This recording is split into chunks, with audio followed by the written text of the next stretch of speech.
Eh, Les quiero avisar que en esta ocasión voy a estar solo sin mis compañeros Ana Betancourt y Rafael Pérez Miranda. Uno anda en Brasil y la otra anda con los ingleses por aquí. Tenemos un seminario sobre propiedad intelectual también y jóvenes emprendedores, pero precisamente en el seminario que tenemos en el instituto durante toda esta semana, invitamos a Hernán Núñez Rocha, que van a ver ustedes es un gran experto sobre un tema específico sobre el cual ustedes lo van a mencionar, y precisamente aprovechando que está en el país, que quisimos traerlo aquí con el seminario para que sirva como primer invitado de lujo en el mismo. Voy a permitirme leer su currículum vitae. Entonces, Hernán Núñez Rocha es licenciado en Derecho en España y Ecuador, afiliado a los colegios de abogados de Madrid y Quito. Ha realizado estudios de posgrado sobre Derecho Corporativo, Propiedad Intelectual y Derecho Europeo. Cuenta con una especialización en Derecho Español, una maestría en Derecho de Empresas y es candidato para el PhD, o sea, para el doctorado en Propiedad Industrial. Ha sido abogado practicante, en especial en materia de Derecho a la Competencia, Propiedad Intelectual y Derecho de las Sociedades. Fue asesor del ministerio o ministerial y ocupa el cargo de gerente de propiedad intelectual en la CENESIT. De igual forma ha sido coordinador de las mesas de propiedad intelectual en negociaciones internacionales, en especial en la relativa al acuerdo comercial multipartes con la Unión Europea. Fue alto delegado en temas de ciencia, tecnología, innovación y propiedad intelectual ante UNASUR y CELAC. Fue profesor en Derecho Mercantil de la Universidad de Alcalá, España. Ha sido profesor invitado en la Universidad de España, Francia, México, Chile y Ecuador. Fue presidente del Consejo Directivo del Instituto Ecuatoriano de la Propiedad Intelectual y fue delegado del presidente de la República para coordinar la creación del cuerpo normativo denominado Código Orgánico de la Economía Social de los Conocimientos, Creatividad e Innovación, también denominado Código Ingenios. Precisamente es el tema fundamental que se tratará en esta tarde. Recientemente fue director ejecutivo del IEPI, presidente del Consejo Nacional de Cinematografía del Ecuador y miembro del Consejo Nacional de Cultura, delegado ecuatoriano ante el proyecto de Oficinas Nacionales de Propiedad Industrial de América del Sur, PROSUR, así como ante la Organización Iberoamericana de Oficinas de Propiedad Industrial. Actualmente es investigador del Departamento de Derecho Privado en la Universidad de Alcalá, investigador titular del Instituto Europeo de Estudios sobre América Latina, y es miembro activo de la Red Española de Profesores y Expertos en Propiedad Industrial e Intelectual y de la European Intellectual Property Teachers Network. Bueno, es un resumen de sus actividades y, como ven ustedes, está fundamentalmente enfocado a los temas de conocimiento, la protección del conocimiento por la propiedad intelectual. Y así en corto yo diría que Hernán fue el alma, el inspirador, el realizador de este Código Orgánico de la Economía Social o Código Ingenio de Ecuador, que definitivamente tiene muchos aspectos novedosos en la propiedad intelectual. No sé si tenga mucha vida el código ahora con el nuevo gobierno, sin embargo ya se puede considerar como un hito muy importante en la protección de la propiedad intelectual, nuevos conceptos que me parece, ya con anticipación se lo digo, revolucionarios. Pero vamos a escucharlo a él, que fue el creador, inspirador de este código Ingenios.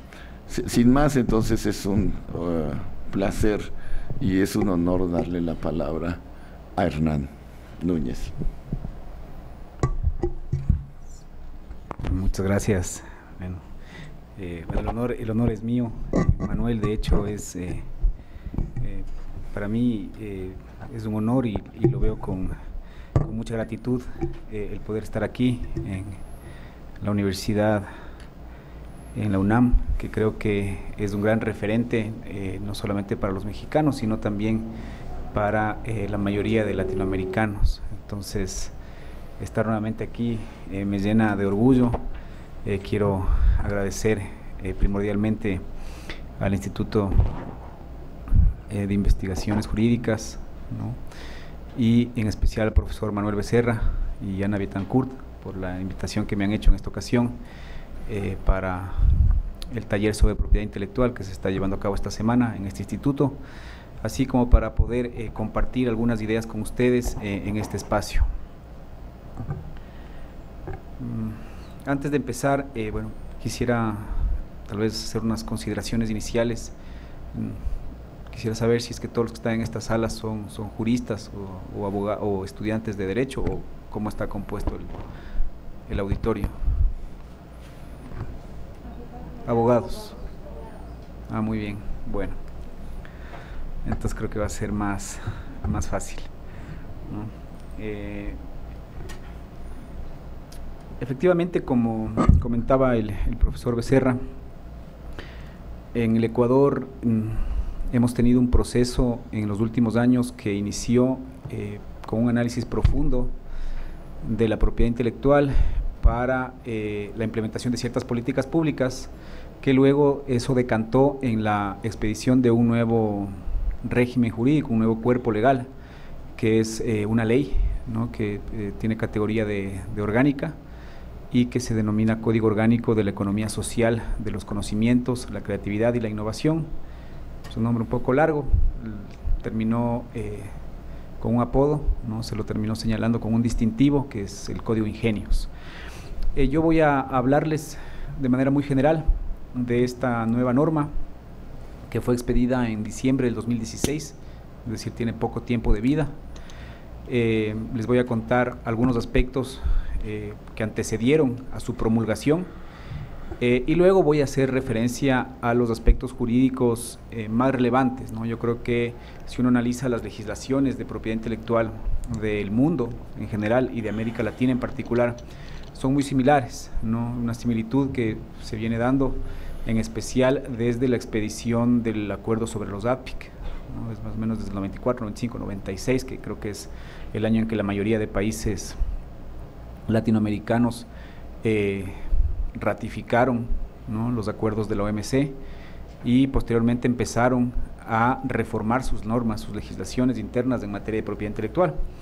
Entonces, en ese sentido, la gran mayoría de normas de propiedad intelectual a nivel regional son muy similares, ¿no? Sin embargo, ahora con este código nosotros hemos, creo que, cambiado ese patrón, y en ese sentido yo me he permitido seleccionar algunos de los artículos que van en contracorriente, ¿no? Que han cambiado un poco esta forma de regular la propiedad intelectual, para compartir con ustedes esta tarde y noche.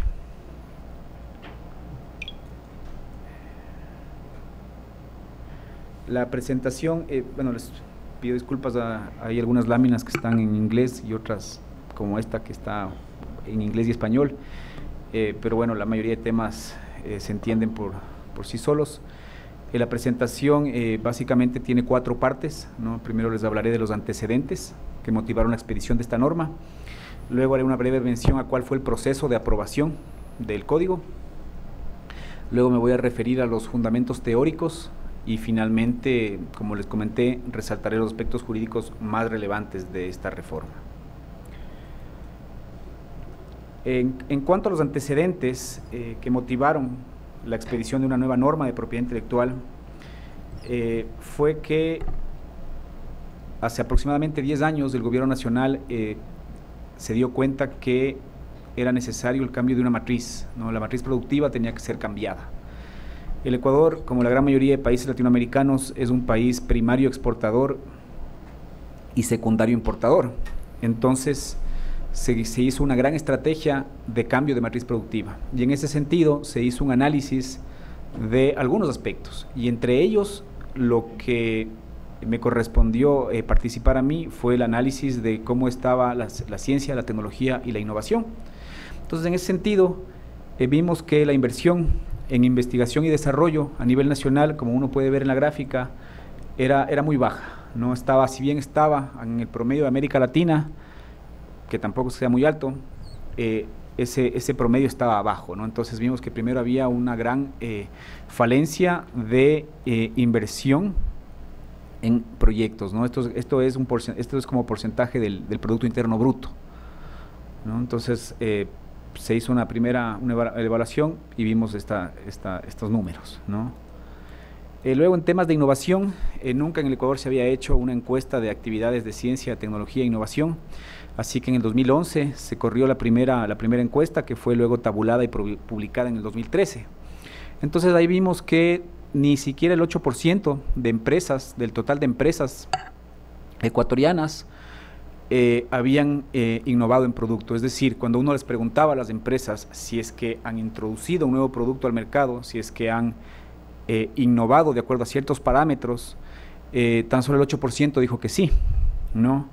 Y de ese total, además, tan solo el 1,3% había introducido un nuevo producto que no solamente que era novedoso en el mercado ecuatoriano, sino también novedoso en el mundo, ¿no? Entonces, veíamos que había una escasa cultura de innovación y que la mayoría de empresas no invertían para obtener productos con valor agregado. En cuanto al talento humano dedicado a actividades de investigación y desarrollo, vimos también que teníamos un promedio muy bajo, ¿no? De cada 1000 habitantes de la población económicamente activa, ¿no? El promedio de Latinoamérica es de 1,74 y en el caso ecuatoriano en esa época era 0,61. Y luego el tema de patentes, también vimos que teníamos una escasa producción tecnológica que derivaba luego en protección de modalidades de propiedad intelectual, concretamente en las patentes. Es así que al 2013, menos del 2% de las patentes del total de patentes que se solicitaban en el Ecuador pertenecían a residentes ecuatorianos, no tan solo el 1,97%. Y en universidades también el promedio era bajísimo, ¿no? Tenían entre todas las universidades un promedio anual de 1,3 patentes presentadas, ¿no? Entonces, como uno puede ver, había muy poca generación de conocimiento, muy poca generación de tecnología, y en las empresas se producía muy poco, o sea, los productos que generaban las empresas tenían escaso valor agregado. De igual manera, otro aspecto muy importante fue ver cuál era la situación de los recursos genéticos ecuatorianos. Identificamos que existían más de 6000 recursos genéticos endémicos, ¿no?, en el Ecuador. Y de esos recursos genéticos endémicos se habían realizado ciertas investigaciones, pero lo más preocupante era que hubieron casos de acceso a estos recursos genéticos sin cumplir los pasos que establece el Convenio de la Diversidad Biológica, el CDB, ¿no? Y además también esa normativa internacional se encuentra transpuesta en nuestra legislación ecuatoriana y se establece un procedimiento de acceso a recursos genéticos cuando el investigador o la empresa quiere acceder al recurso genético con fines de explotación comercial. Entonces hicimos un análisis de los recursos genéticos ecuatorianos, que como les digo encontramos más de 6000 recursos genéticos endémicos, y luego de ello procedimos a cotejar cada uno de esos recursos genéticos con todas las solicitudes de patentes a nivel mundial. Luego de aproximadamente un año de trabajo, identificamos que existían, con posterioridad a 1992, que es la fecha en la que entró en vigor el Convenio de Diversidad Biológica y que cambia el régimen jurídico y la naturaleza jurídica de los recursos genéticos, identificamos que existían 128 patentes desarrolladas ¿no? Con invenciones desarrolladas sobre la base de recursos genéticos endémicos ecuatorianos que habían sido registrados a nivel mundial, ¿no? Y que, bueno, a nivel mundial no, que habían sido registrados en distintos países del mundo. Y ninguna de estas solicitudes de patente, o mejor dicho, ninguno de los recursos genéticos que sirvió de base para el desarrollo de la invención contaba con la autorización de la autoridad medioambiental del Ecuador, que es el Ministerio del Ambiente quien otorga el acceso a recursos genéticos. Entonces, en ese sentido, se hizo, bueno, aquí pueden ver en la lámina el detalle por el lugar en donde han sido solicitadas las patentes, ¿no? Hay 34 patentes solicitadas en los Estados Unidos, 16 bajo el convenio de la patente única europea, en China hay 11, en Canadá, en Japón hay 9, en Canadá hay otras 9 y así, ¿no? Y además también se publicó un reporte, ¿no? Se hizo un reporte muy similar al reporte 301 de la USTR, de la Autoridad de Comercio de los Estados Unidos. No sé si ustedes están familiarizados o conocen este reporte 301, ¿no? Bueno, es un reporte que se hace los Estados Unidos, del gobierno de los Estados Unidos, lo emite anualmente, ¿no? Lo emite anualmente, en el cual ellos hacen un análisis y una evaluación de cuál es la situación de la propiedad intelectual en cada uno de sus socios comerciales, ¿no? Es un reporte que, si bien no es vinculante jurídicamente, si bien tiene muchas inconsistencias metodológicas y además muchas contradicciones en la forma en la que evalúan a los países, sin embargo es un reporte que tiene mucha repercusión política, ¿no? Es muy comentado en el mundo de la propiedad intelectual y muchas veces incluso sirve de antecedente para el establecimiento de sanciones unilaterales por parte de los Estados Unidos, sanciones comerciales, ¿no? O restricciones comerciales. Entonces ellos hacen este reporte anualmente, entonces analizan, por ejemplo, cuál es el estado de protección de la propiedad intelectual en un país, cuál es el nivel de piratería en ese país, cuál es el nivel de observancia de los derechos de propiedad intelectual, es decir, qué tan eficientes son los sistemas administrativos o judiciales para hacer cumplir los derechos de propiedad intelectual, y según eso encasillan a los países en 3 categorías, ¿no? Una categoría que se llama de observancia, una que es prioritaria de observancia y otra que es ya una considerada la lista negra, ¿no? Entonces los países normalmente están como que muy pendientes, los gobiernos, ¿no? Están muy pendientes de este reporte para ver en qué categoría se le ha ubicado a su país, ¿no? Y con esto los Estados Unidos básicamente juzgan unilateralmente según su visión de lo que debería ser la propiedad intelectual a sus socios comerciales. Nosotros hicimos un reporte, digamos, similar al 301, pero desde otra óptica, ¿no? Porque nosotros entendemos que los Estados Unidos estén muy preocupados por la protección de la propiedad intelectual cuando son ellos, junto con otros países industrializados, los principales productores de conocimiento, ¿no? Nosotros somos más importadores de ese conocimiento, entonces obviamente la herramienta propiedad intelectual es muy útil para ellos. Sin embargo, nosotros tenemos otras ventajas comparativas, como por ejemplo la biodiversidad, y todos los recursos genéticos y el conocimiento que se puede derivar de la biodiversidad, en cambio a nivel mundial no es valorado, porque los países industrializados, que son quienes han promovido estos tratados internacionales de propiedad intelectual o los tratados comerciales que incorporan capítulos de propiedad intelectual, obviamente al no tener biodiversidad, al no tener una variedad de recursos genéticos como sí tenemos los países del sur, más bien lo que ellos proponen es un acceso libre a esos recursos genéticos. Sin embargo, existe esta convención, este tratado que se ha firmado en el seno de las Naciones Unidas, que es el CDB, o la Convención sobre la Diversidad Biológica, en el cual establece que los recursos genéticos son patrimonio de los estados. Es decir, que si es que un particular o una empresa o un tercer país quiere acceder a él, tiene que tener la autorización del estado en el cual se encuentra ese recurso genético. En ese sentido, se produjo, lo que nosotros hicimos fue la expedición de un reporte de biopiratería, ¿no? Para identificar, en base a estas 128 solicitudes de patente a nivel mundial que les había comentado, cuáles eran los países más biopiratas del mundo, ¿no?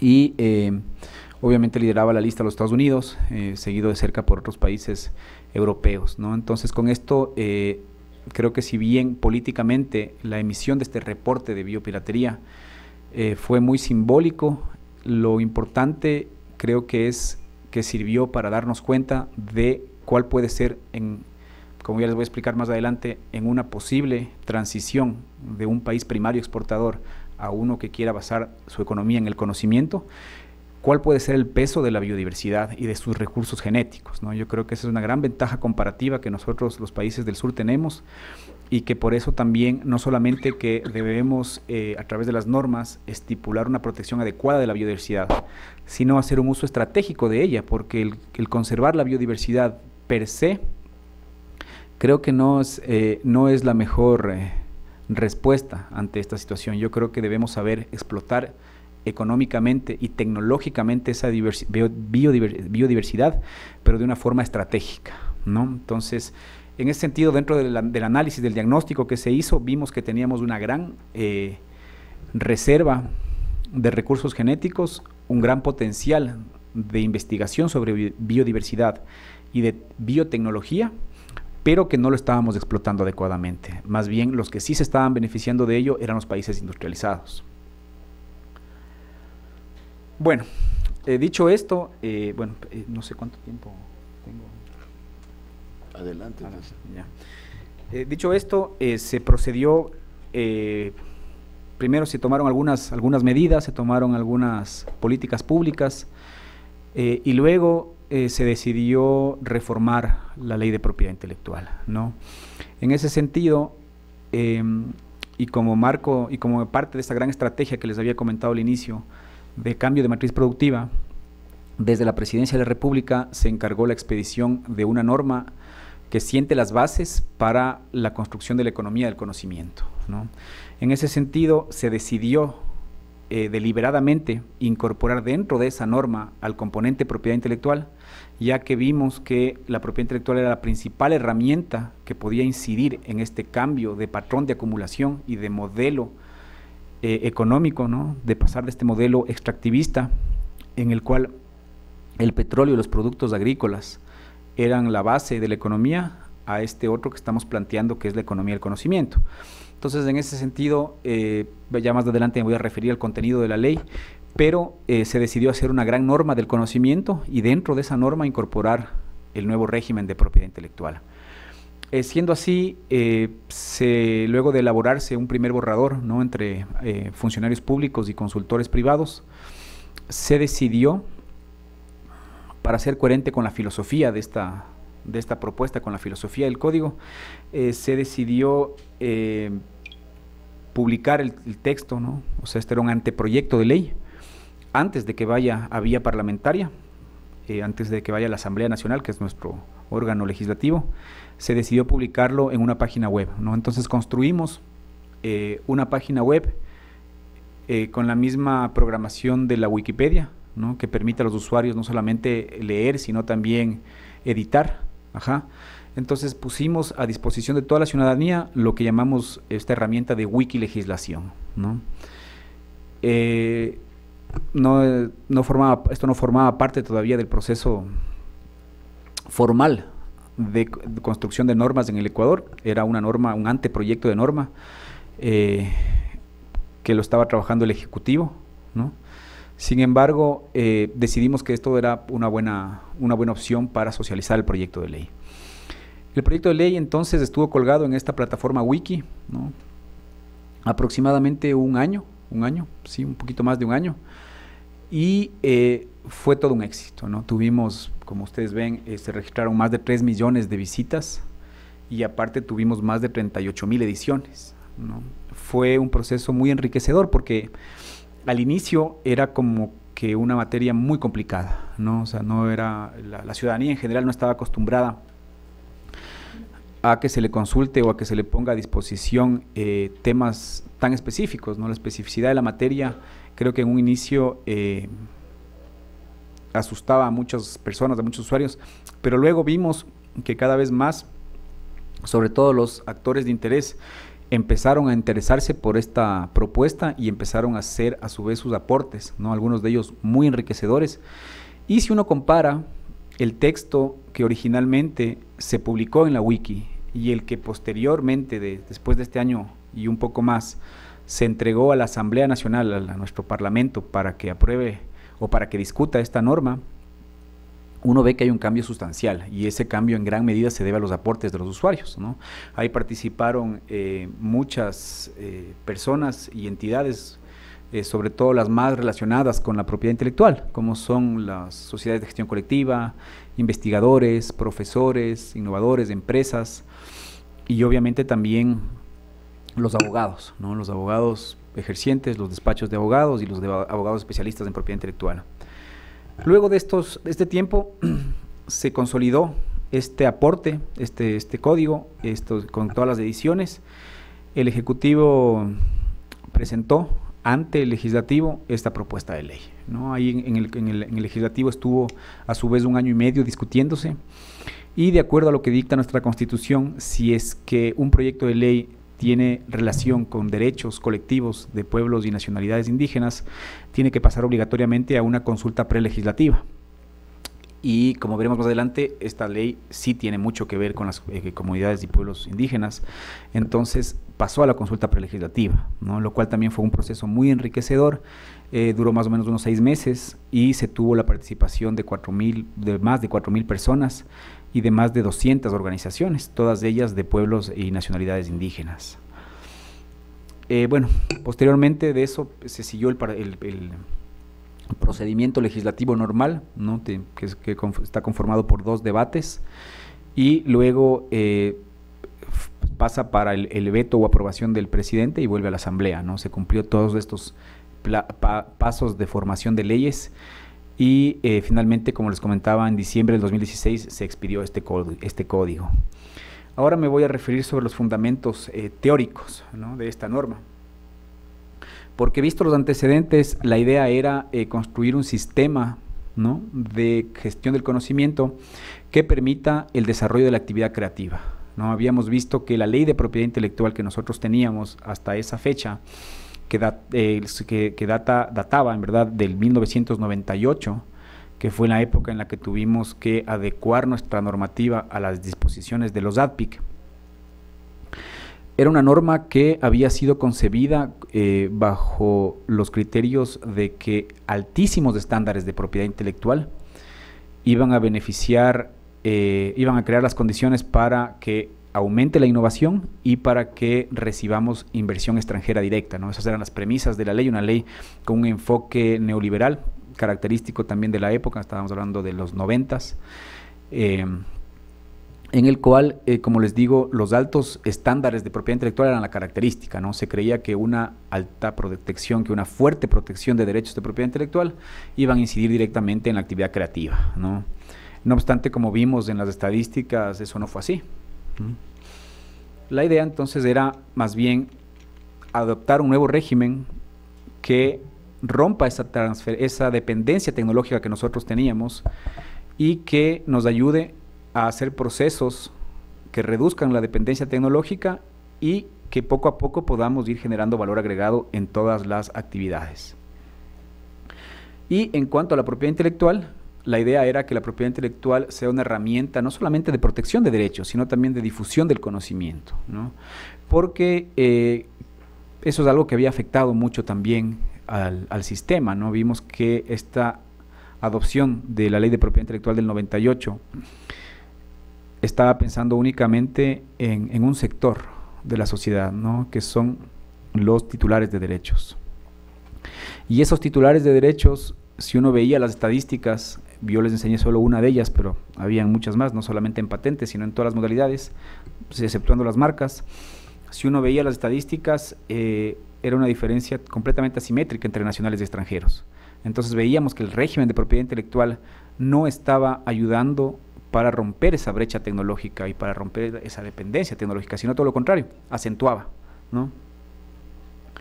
Entonces, la propuesta era pasar de una sociedad de la herencia a una sociedad basada en el mérito, de una sociedad rentista a una sociedad con valor agregado, de una sociedad dependiente tecnológicamente a una sociedad independiente tecnológica y cognitivamente, de una sociedad poco sostenible, en términos medioambientales a una que sí sea sostenible, ¿no? Y de la sociedad de la ignorancia a la sociedad del conocimiento. En ese sentido, se hizo también un análisis interesante viendo cuáles eran los principales países que basaban su economía en el conocimiento, en especial aquellos de industrialización tardía. Se tomaron como ejemplo países como Japón, Corea, Israel, más recientemente China, ¿no? Y veíamos que, bueno, aparte de otros países como los Estados Unidos y obviamente los europeos, pero veíamos que todas estas naciones que a día de hoy basan su economía en el conocimiento, o que gran parte de su economía se basa en el conocimiento, veíamos que hay una característica en todos ellos, y es que a través de los derechos de propiedad intelectual, a través de estos altos estándares de protección de los derechos de propiedad intelectual, el conocimiento no se esparcía, no se genera mucho conocimiento, pero a través de los derechos de propiedad intelectual este conocimiento queda concentrado en poquísimas manos, es decir, no llega a la sociedad, sino que más bien es una herramienta de acumulación de la riqueza para esos productores del conocimiento, las grandes multinacionales. Entonces empezamos a ver cuáles eran las características del capitalismo cognitivo para que nosotros podamos hacer una propuesta alternativa a este capitalismo cognitivo. Entonces vimos que en el capitalismo cognitivo el conocimiento está concebido artificialmente como un bien escaso. El conocimiento es un bien infinito, ¿no? No obstante, en el capitalismo cognitivo, a través de los derechos de propiedad intelectual, se lo concibe de forma artificial como un bien escaso. ¿Qué quiere decir esto? Tal vez el ejemplo más fácil sea si nosotros comparamos el derecho, ponemos un ejemplo de qué es lo que sucede con los bienes corporales, ¿no? Y qué es lo que sucede con el derecho de propiedad intelectual, ¿no? Cuando uno tiene un derecho de propiedad, un derecho de dominio sobre un bien corporal, ese bien, el uso y disfrute, ¿no es cierto? El uso y disfrute de ese bien, ¿no? El usufructo de ese bien es excluyente, ¿no es cierto? Yo no podría, por ejemplo, en este ordenador, yo no podría decir que puedo seguir usando, ¿no? Haciendo uso y goce, usufructuando este ordenador, esta computadora, si es que alguien más se la lleva, ¿no? Si es que alguien más se la lleva, si es que yo me la olvido en algún lugar y ya no la tengo más conmigo, yo ya no puedo hacer uso y goce de un bien corporal como es el ordenador. La persona que se ha llevado sí. En el conocimiento no sucede aquello, ¿no? Si yo tengo, por ejemplo, una tecnología, una invención protegida a través de un derecho de patente, y yo tengo derechos de exclusiva, ¿no? Y en principio, salvo las limitaciones y excepciones, es infracción que un tercero utilice esa tecnología, con fines comerciales sobre todo. Pero ¿qué pasa si efectivamente alguien lo hace, ¿no? Sin perjuicio de que eso pueda constituir una infracción y de que hayan opciones de observancia para perseguir esa infracción, la tecnología la puedo seguir utilizando yo. No es excluyente, no me despoja del conocimiento. Lo mismo pasa con el derecho de autor. Si yo compongo una canción y tengo la titularidad de derechos de autor sobre esa canción y alguien más la canta sin permiso, puede que incurra en una infracción, pero no me priva a mí de seguir reproduciéndola, de seguir interpretándola, de seguir cantándola, ¿no? Entonces, veíamos que en ese sentido la propiedad intelectual crea barreras artificiales de acceso al conocimiento, ¿no? En la gran mayoría de veces esas barreras artificiales, mejor dicho, la gran mayoría de veces esas barreras artificiales tienen su razón de ser. Sin embargo, una regulación excesivamente fuerte puede justamente que derive en lo contrario, que es lo que estaba pasando. A día de hoy hay muchos países que están analizando los efectos de esos altísimos estándares de propiedad intelectual. En el caso ecuatoriano vimos que estaba produciéndose exactamente lo contrario. Los altos estándares de protección estaban matando la innovación, ¿no? Otra de las características del conocimiento era que se lo concibe en el capitalismo cognitivo como un bien privado, ¿no? Y lo ideal es que sea concebido como un bien común. Se despreciaba también en el capitalismo cognitivo al conocimiento cotidiano. Por eso es que había una total desvalorización de los conocimientos tradicionales, ¿no? Había primado el conocimiento científico occidental cartesiano y se había dejado de lado una serie de conocimientos tradicionales, muchos de ellos que incluso habían servido de base para hace varios siglos para la construcción del conocimiento científico. Otro aspecto importante es que en el capitalismo cognitivo existe la supremacía del valor de cambio de los bienes, ¿no? Y en el caso del conocimiento igual, ¿no? Prima el valor de cambio. La propuesta era pasar a un sistema en el que prime el valor de uso, ¿no? Y después voy a poner unos ejemplos de cómo concretamente en las reformas del sistema de propiedad intelectual se logró hacer esto. Otro aspecto importante era la maximización de las utilidades derivadas del conocimiento, ¿no? En el capitalismo cognitivo, la maximización de esas utilidades son dadas justamente por el agente privado, ¿no? O sea, todas las externalidades que se derivan del conocimiento las concentra y por ende se beneficia de él un agente privado, que es el titular de los derechos de propiedad intelectual. La idea era pasar a un sistema en el que la maximización de las externalidades positivas la tenga la sociedad, ¿no?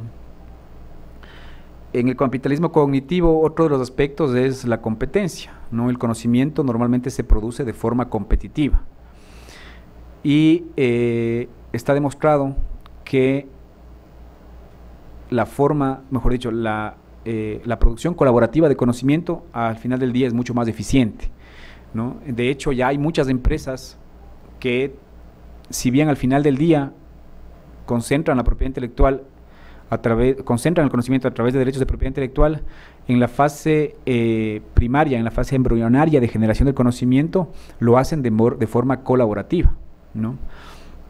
Y otro aspecto es las características de la propiedad intelectual, ¿no? Entonces también veíamos que ahí también se debe incidir, sobre todo cambiando ese paradigma de que los derechos de propiedad intelectual son derechos de naturaleza privada, ¿no? Yo creo que hay un antes y un después de cómo concebir la naturaleza jurídica de los derechos de propiedad intelectual y de cómo regular, por ende, ¿no?, los aspectos más importantes de los intangibles, y ese punto de inflexión son los acuerdos de propiedad intelectual relacionados con el comercio de la OMC. Antes de los ADPIC, yo creo que existía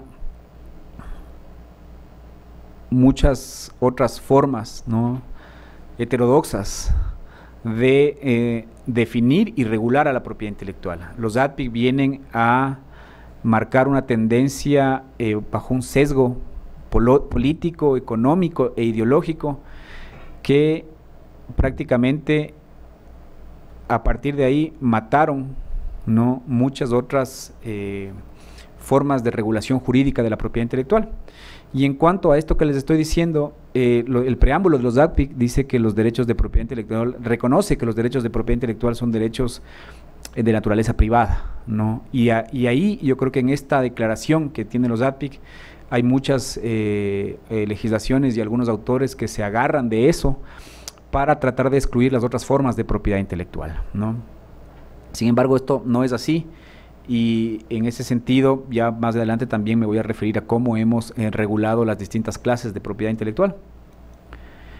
Y a final de cuentas lo que se quería era cambiar el sistema, ¿no? Porque habíamos visto, como les dije antes, que en los sistemas actuales de propiedad intelectual, en el centro está el titular, ¿no? Pero muchas veces el titular, o la gran mayoría de veces, el titular de los derechos de propiedad intelectual no es el creador, ¿no? En la gran mayoría de veces el titular termina siendo el inversionista, ¿no?, el socio capitalista de la creación.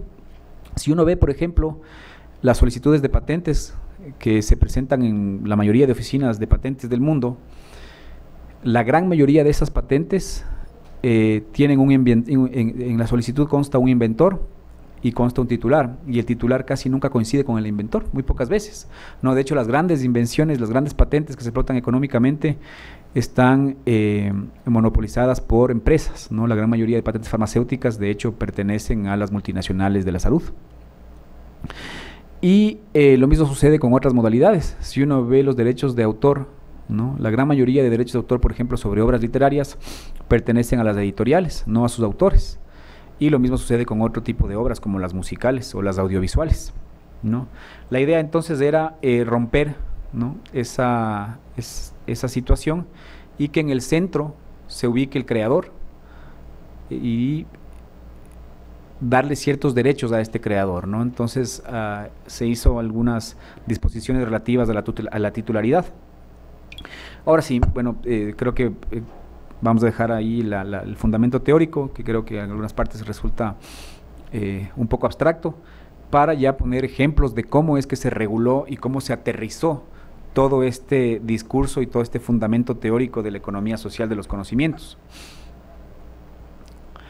Como les decía, el Código Ingenios es un código que tiene varias aristas, ¿no? Y que concretamente regula 4 materias, ¿no? En primer lugar, en el libro 1 se establece el Sistema Nacional de Ciencia, Tecnología, Innovación y Conocimientos Tradicionales o Saberes Ancestrales. Aquí lo que se hace es, se regulan todos los espacios de generación de conocimiento. Y concretamente los espacios de generación de conocimiento que deben ser regulados, como por ejemplo características de ciertas universidades, características de las ciudades del conocimiento, de los parques científicos y de los parques tecnológicos. Porque habíamos identificado que existían muchas ciudades o muchos espacios o muchos polígonos industriales que se autodeclaraban ciudades del conocimiento, ¿no? Entonces lo que dijimos fue, no, esto tiene que estar regulado, porque una vez regulado y una vez que cumplan los requisitos para ser considerados o ciudades del conocimiento o parque tecnológico o parque científico, va a ser mucho más fácil el dotarles de incentivos administrativos, financieros y tributarios a los que estén encasillados dentro de estas categorías. Luego, el segundo libro trata de la investigación científica y la innovación social. Aquí es muy importante porque se fortalece la carrera del investigador científico y sobre todo se crean las bases para que se puedan hacer transferencias de fondos públicos al sector privado, ¿no?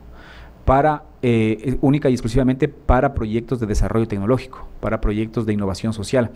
Aquí hubo mucha discusión en el momento de elaboración de la ley, porque se cuestionaba esa posibilidad de que se puedan hacer transferencia de recursos públicos para el sector privado. Y a la final llegamos a la conclusión de que en un estado tan temprano de desarrollo tecnológico como tiene el Ecuador, si el Estado no invierte en innovación, si el Estado no cree en las posibilidades de innovación, no lo va a hacer nadie, ¿no? Habíamos visto que la tasa de fracaso de los proyectos de innovación es extremadamente alta. En promedio a nivel mundial, el 95% de proyectos de desarrollo tecnológico fracasan, ¿no? Es decir, no terminan en un derecho de propiedad intelectual como la patente, o no terminan en un proyecto de innovación que pueda ser rentabilizado en el mercado. Entonces, con una tasa tan alta de fracaso en los proyectos de innovación y de desarrollo tecnológico, es muy poco probable que existan financistas privados, ¿no? De hecho, las instituciones del sistema financiero creo que no se van a meter nunca a un negocio que tenga tan altas posibilidades de fracaso, ¿no?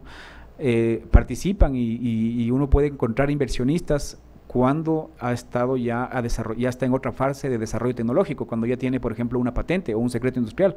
Allí es mucho más fácil encontrar un inversionista, pero mientras tanto es complicado, ¿no? Entonces, si uno quiere como país pasar de esta economía primaria exportadora a una economía del conocimiento, al menos en un primer momento, el Estado tiene que hacer una importante inversión de recursos públicos en el sector privado.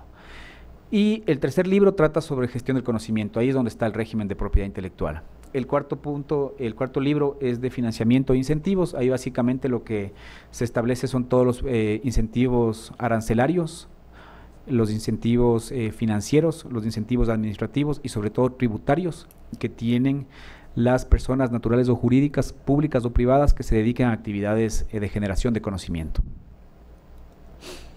En cuanto al sistema de propiedad intelectual, como yo les decía, ¿qué pasaba antes, por ejemplo, en el sistema de patentes, ¿no? En el sistema de patentes veíamos que, siguiendo esos postulados generales del ADPIC, ¿no? Los ADPIC te dicen que se tienen que proteger las patentes y básicamente te dicen que solo puedes pedir 3 requisitos.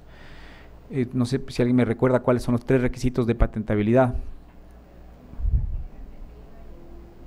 Entonces los ADPIC te dicen eso, ¿no? Son novedad, aplicación industrial y altura inventiva.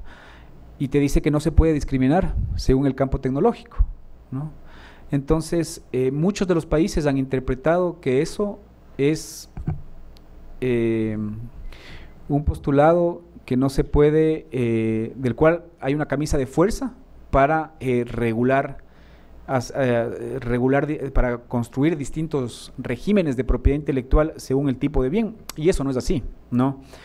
Los ADPIC te dicen que no puedes discriminar según el campo tecnológico, porque efectivamente antes de la expedición de este acuerdo, si ustedes recuerdan, habían países que no eran pocos, y de ellos incluso habían algunos europeos, que no concedían patentes sobre invenciones farmacéuticas, ¿no? Por un tema que consideraban de salud pública, que estaba por encima de los derechos privados de propiedad intelectual. En ese sentido, los ADPIC vienen a romper esa facultad soberana a los estados y te dicen, no se puede discriminar por el campo tecnológico, es decir, que tú tienes que darles patentes a todas las invenciones, ¿no? Y en efecto, eso es lo que sucede, pero lo que sí se puede hacer es regular de manera distinta la patentabilidad de bienes como los medicamentos de otros bienes suntuarios, como por ejemplo en lo que hemos puesto ahí de ejemplo en la lámina, que es un videojuego, ¿no? Porque obviamente los derechos involucrados tanto en el un bien como en el otro son completamente distintos. Y en ese sentido, justamente empezamos con un análisis, ¿no?, de cuál debería ser la forma de discriminar la protección. Si uno recuerda, tanto los ADPIC como otros tratados internacionales que incluyen disposiciones de propiedad intelectual, uno de los postulados que uno puede encontrar de cajón, aparte del de la nación más favorecida, es aquel del trato nacional, ¿no? Entonces dice que uno tiene que dar a los extranjeros el mismo trato que da a sus nacionales. Es decir, uno no puede discriminar como sí se hacía antes. Es decir, si uno analiza históricamente la legislación de los países que hoy son industrializados, en su momento de industrialización, ellos sí tenían normas y políticas públicas que discriminaban entre nacionales y extranjeros, ¿no? Desde el inicio de la Revolución Industrial en Inglaterra hasta ya países de industrialización tardía, como los asiáticos, pasando obviamente por Alemania y los Estados Unidos, ellos sí tuvieron normas en los que discriminaban entre nacionales y extranjeros. Habían casos en los que las patentes no se otorgaban a nacionales y sí a extranjeros, justamente con el propósito de reducir la brecha tecnológica y favorecer el desarrollo endógeno. Eso a día de hoy no se puede. Entonces, no se puede por mandato de las normas internacionales, ¿no? Entonces pensamos y dijimos, ¿cómo podemos discriminar? ¿Cómo podemos romper ese tratamiento de igual que da la ley de propiedad intelectual a los bienes desiguales? Y ahí se construyó la propuesta de la tipología de bienes, ¿no? Entonces se identificaron 4 tipos de bienes y se realizó se hizo una propuesta de otorgar derechos, o mejor dicho, una propuesta de aplicación de derechos de propiedad intelectual distinta según el tipo de bien, ¿no? Entonces, lo dividimos en 4 bienes, ¿no? La primera categoría es los bienes que sirven para satisfacer derechos fundamentales. En esta categoría se definen a los bienes que sirven para satisfacer. Ojo, aquí tenemos que también diferenciar que estamos hablando de bienes y la regulación de propiedad intelectual es distinta a los bienes. Entonces son bienes sobre los cuales recaen derechos de propiedad intelectual. No olvidemos que los derechos de propiedad intelectual son derechos intangibles, ¿no es cierto? Entonces los bienes, que pueden ser corporales o no, sobre algunos de ellos recaen derechos de propiedad intelectual. Y en ese sentido se hizo una discriminación. Entonces, por ejemplo, el bien público de acceso a los medicamentos, o de acceso a la cultura, o de acceso a la educación, que sirve para satisfacer derechos fundamentales, tiene un tipo de protección de la propiedad intelectual que está ponderada con estos otros derechos fundamentales. Entonces, en este caso se permite no solamente la implementación de limitaciones y excepciones, sino también que se faculta a tomar ciertas otras medidas. Por ejemplo, dice claramente el artículo que se permiten otros usos sin autorización del titular. Esto es básicamente desarrollando el artículo 30 y 31 de los ADPIC. Entonces, aquí no solamente que se permiten usos sin autorización del titular, sino que también se permiten uso de limitaciones y excepciones cuando esté en juego el ejercicio de otros derechos fundamentales, ¿no? Entonces, aquí creo que se hace Dentro de esta tipología se hace, creo que es muy importante esto, porque hay otras normas también del código que lo que te dicen es que se tiene que ponderar los derechos, ¿no?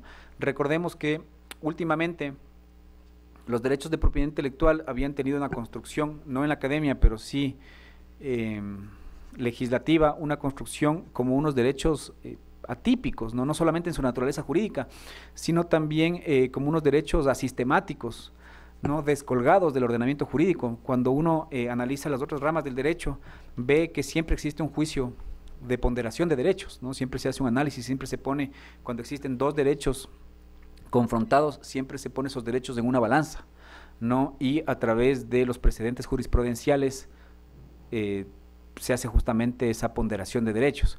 La propiedad intelectual de un tiempo acá había sido concebida como derechos fundamentales de altísimo nivel, ¿no? Y muchas veces se había visto que hay normas en la región que ponen a la propiedad intelectual incluso por encima o a la misma altura que derechos fundamentales o derechos humanos, ¿no? Entonces, en ese sentido, y los pocos precedentes para nivelar esa simetría se habían dado tan solo en la jurisprudencia de los países, ¿no? Pero no, si uno analiza las leyes de propiedad intelectual, no se había podido ver una norma que específicamente que mande a una ponderación de derechos y además que ponga los derechos de propiedad intelectual en una balanza.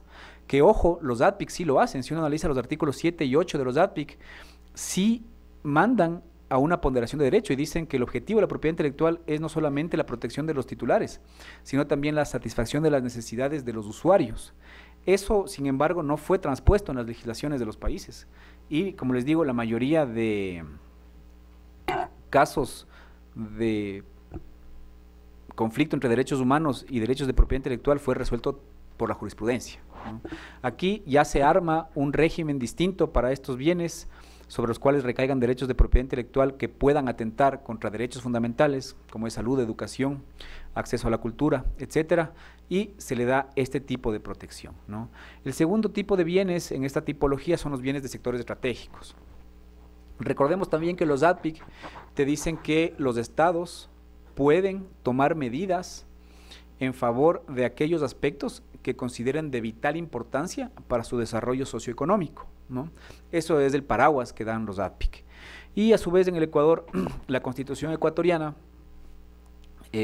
dentro de los bienes que son propiedad del Estado, habla de aquellos bienes estratégicos, en los cuales hace una enumeración de cuáles son los bienes estratégicos, que básicamente son bienes como, por ejemplo, los que se encuentran en el subsuelo, como el petróleo, las minas, el espectro radioeléctrico, la biodiversidad y algunos otros. Entonces, sobre todos estos bienes estratégicos, la Constitución ecuatoriana permite que se puedan hacer concesiones para su explotación, ¿no? A privados, que es como, por ejemplo, cuando se concesiona una mina o un pozo petrolero. ¿Qué es lo que sucedía? Sucedía que normalmente los contratos de explotación petrolera o los contratos de minería terminaban produciendo, bueno, se llevaba a cabo la extracción del bien primario, pero terminaban produciendo una dependencia tecnológica del contratista o del proveedor.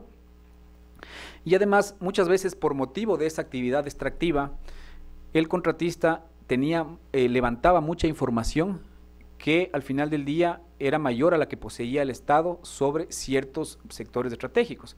Por ejemplo, en el 2011 el Ecuador quiso levantar un estudio, ¿no?, de cuál era el mapeo de minerales para posibles concesiones mineras. Y en ese sentido se dieron cuenta que las instituciones del sector público no tenían suficiente información, pero sí una minera privada que por motivo de una concesión había levantado toda esta información.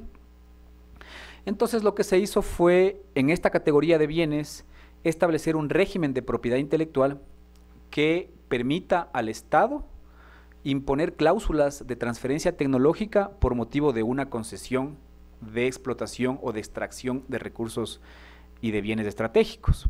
Por ejemplo, en un contrato minero o en un contrato de explotación de petróleo, se puede incorporar una cláusula de acceso a la propiedad intelectual, ¿no?, de transferencia tecnológica, de acceso a la información no divulgada o secretos empresariales, y para ello se establece que el Estado puede, mejor dicho, la contraprestación por acceder a esta información, protegida o no, puede ser por dos vías. La una, que es la clásica, ¿no?, a través de regalías, del pago de regalías, o la otra puede que se considere al simple hecho de otorgar la concesión, ya se puede considerar a ese beneficio como la contraprestación. Es decir, puede ser a través de regalías o como uno de los requisitos o las condiciones para otorgar el contrato de concesión minera o petrolera, según el caso.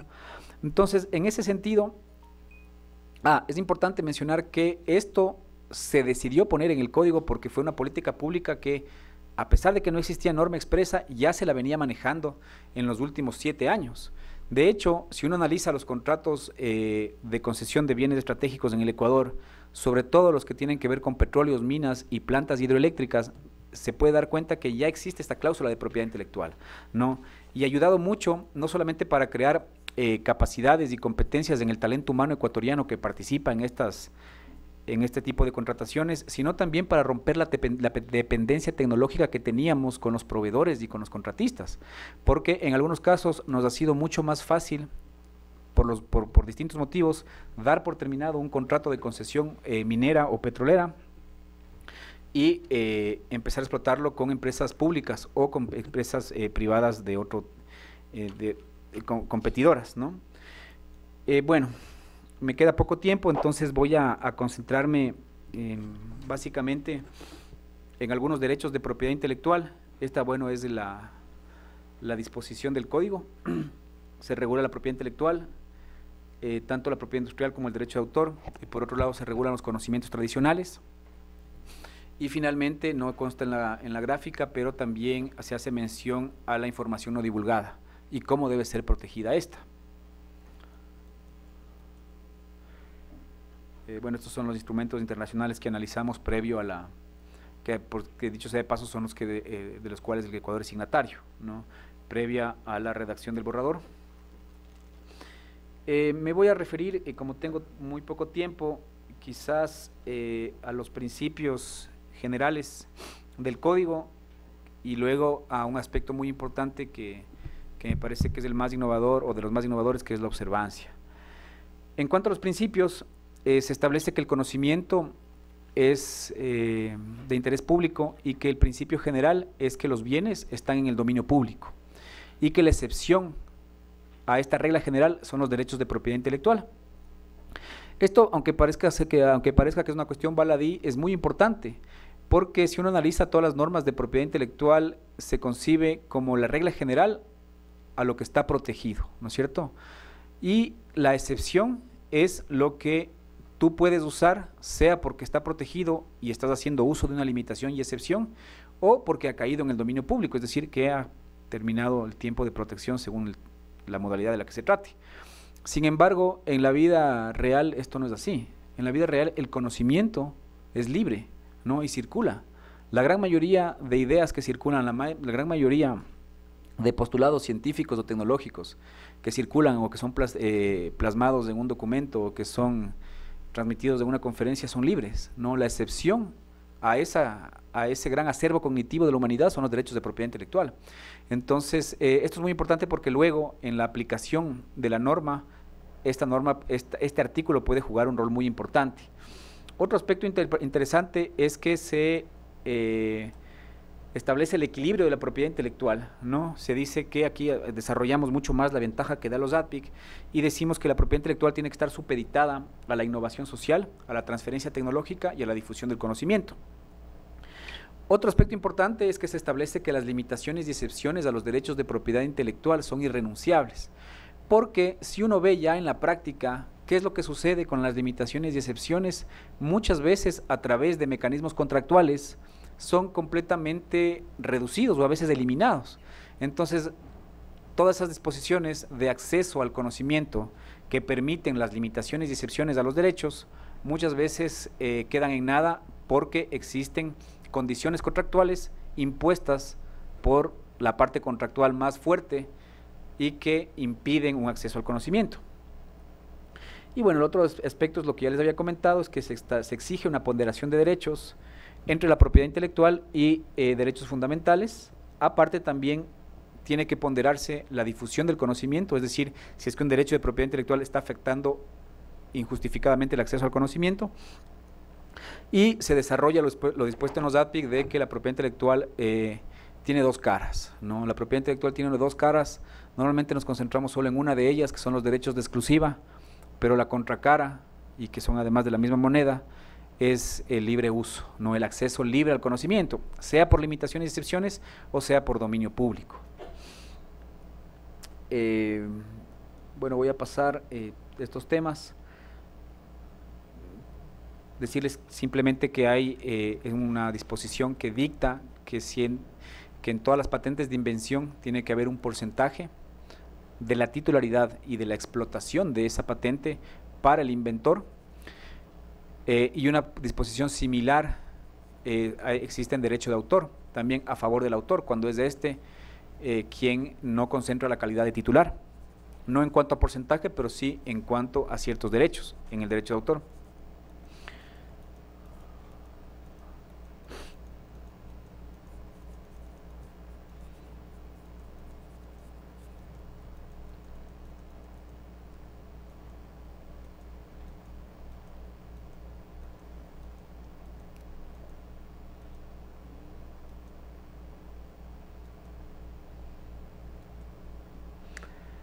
En cuanto a la observancia, y con esto ya termino,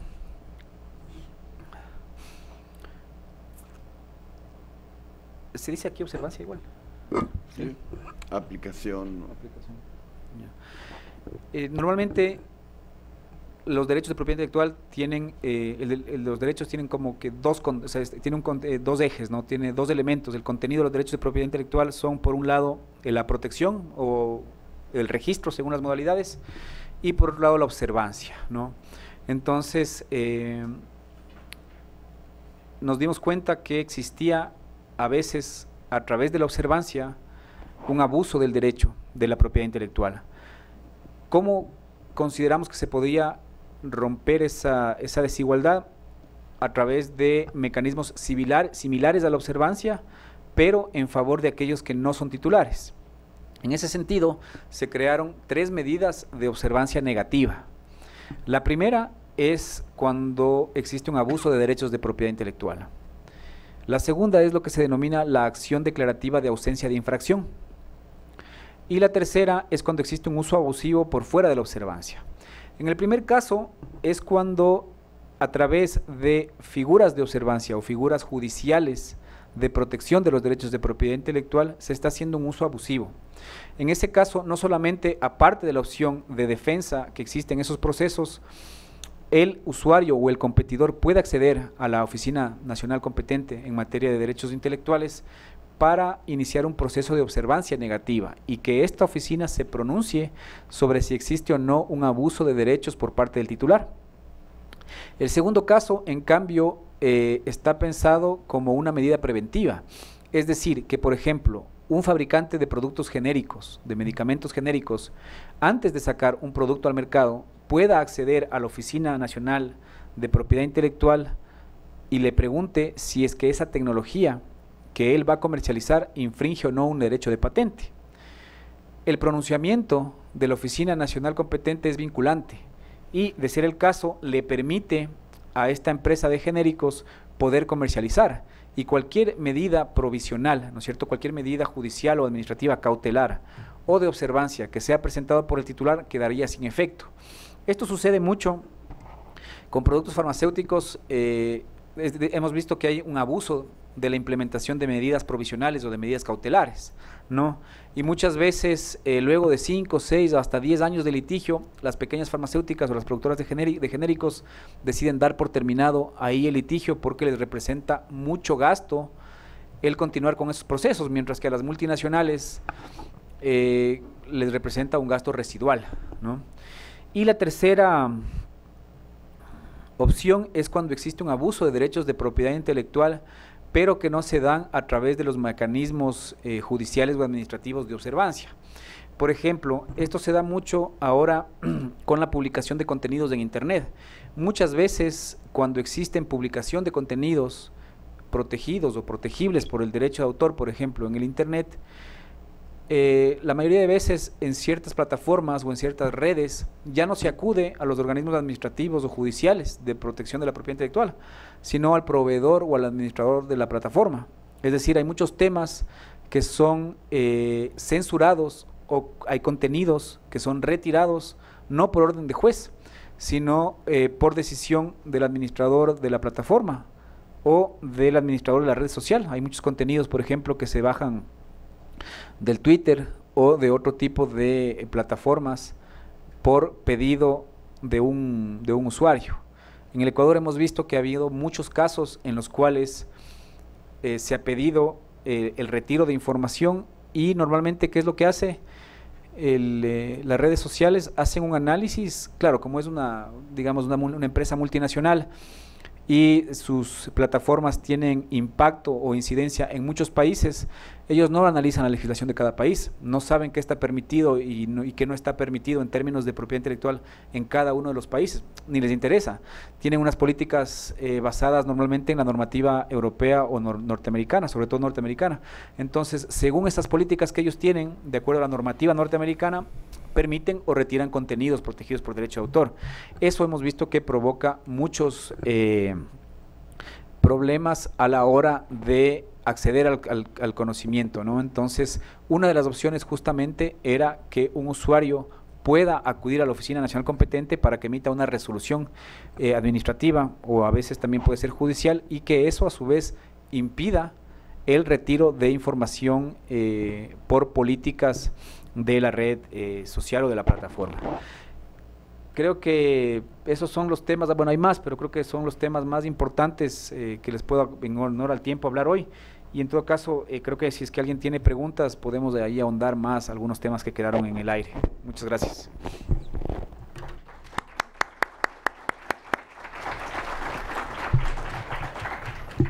Bueno, como ven en esta realmente pincelada, en este breve reseña de lo que es el Código Ingenio, hay muchísimas cosas que se pueden comentar y que quedaron todavía ahí en la computadora de Hernán. Una de las cuestiones que a mí en principio me provoca un comentario es precisamente que el Código Ingenio y después de ver cómo fue gestado, cómo se hicieron todas las consultas y cómo al final de cuentas llegó a entrar en vigor el año pasado. Digo, este proyecto en realidad no está rompiendo con los tratados internacionales, concretamente el TRIPS. Está inserto precisamente en lo que la literatura en propiedad intelectual maneja, que son las flexibilidades. Esto me parece que es un ejercicio bastante interesante porque hay muchas críticas en sobre todo de carácter académico, en la legislación mexicana, por ejemplo, ¿no? Sobre todo en lo que se refiere a la industria farmacéutica. Pero la respuesta que se da es que se está cumpliendo con los tratados internacionales. Yo creo que en ese sentido el Código Ingenio está mostrando que se puede precisamente dar una interpretación con base en las flexibilidades que los mismos tratados internacionales y concretamente el TRIPS establece. Ahorita la cuestión en el caso de México es que se siguen negociando los tratados internacionales y estamos a la puerta de una nueva negociación y no voy a ponerle un adjetivo para no inducir dar líneas concretas, pero creo que la negociación 15 de agosto, en lo que se refiere a propiedad intelectual, está tomando o va a tomar las reglas del TPP, que vimos tiene muchos elementos que precisamente da una respuesta el Código Ingenio en el sentido de protección. Un ejemplo de eso sería lo que mencionabas en materia de derecho de autor en la red. El TPP precisamente está tomando la legislación estadounidense para autorizar a las empresas administradoras de la red para que puedan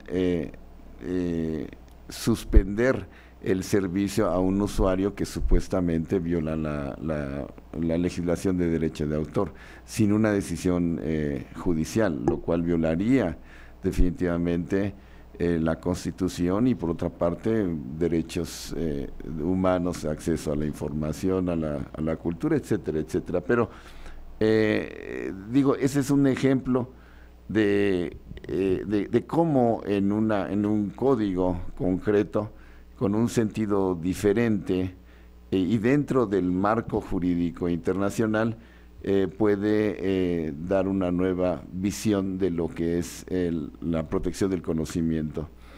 Hay muchísimas cosas que se manejan, pero yo creo que también de las características es que establece una economía, en este caso, que hay que subrayarlo, social del conocimiento.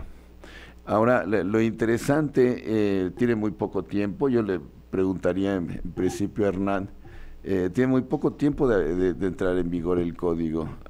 ¿Cómo ha sido recibido? ¿Cómo funciona en la práctica? Sería una cuestión. Y otra es, ¿qué tanto se ha creado ya un aparato crítico? Es decir, artículos, la academia, ¿cómo lo ha recibido? ¿Hay ya un aparato crítico en el cual nosotros podamos estudiar para ver algo más? Inclusive el código Ingenio se puede circular, se puede tener acceso. Aquí hay una profesora que estaba interesada en el código Ingenio, pero a mí se me ha olvidado pasárselo por internet, pero aquí tenemos a gente más autorizada que yo para dar esta información. Entonces, son dos cuestiones. Una es cómo ha sido recibido, cómo está en la práctica, y la otra cuestión, cómo ha sido la respuesta de la academia o de los especialistas en propiedad intelectual.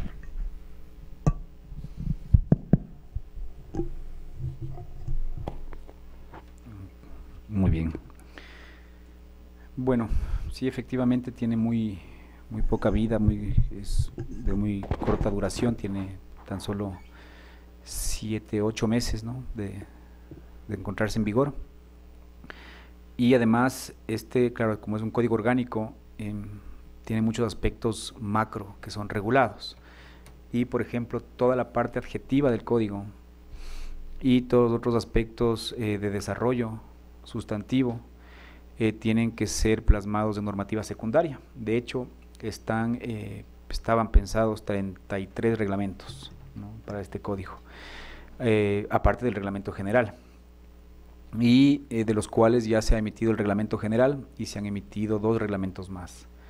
Los otros están trabajando. En esta ocasión ha tardado un tiempo considerable la emisión de reglamentos porque en el medio tiempo hubo un cambio, o sea, tuvimos las elecciones, ¿no?, que además fueron en 2 vueltas, y luego hubo el cambio de gobierno. Entonces eso creo que dilató bastante la emisión de esta normativa. ¿Cómo está funcionando el código?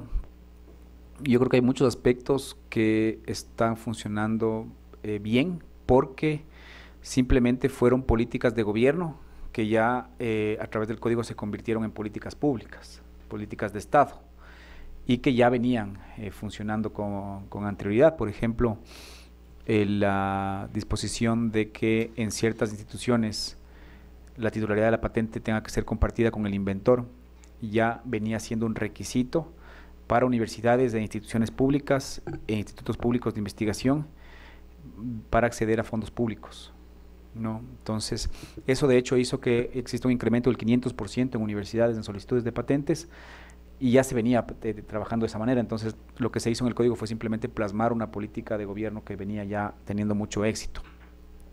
Hay otras disposiciones que yo creo que tenemos que estar expectantes, ¿no? Hay que ver cómo es que eso finalmente termina siendo, cuál es el impacto que eso genera en la sociedad, si es que efectivamente se cumplen con las normas del código los fundamentos teóricos, ¿no? el fundamento filosófico de lograr transitar de una economía primaria exportadora a una economía del conocimiento.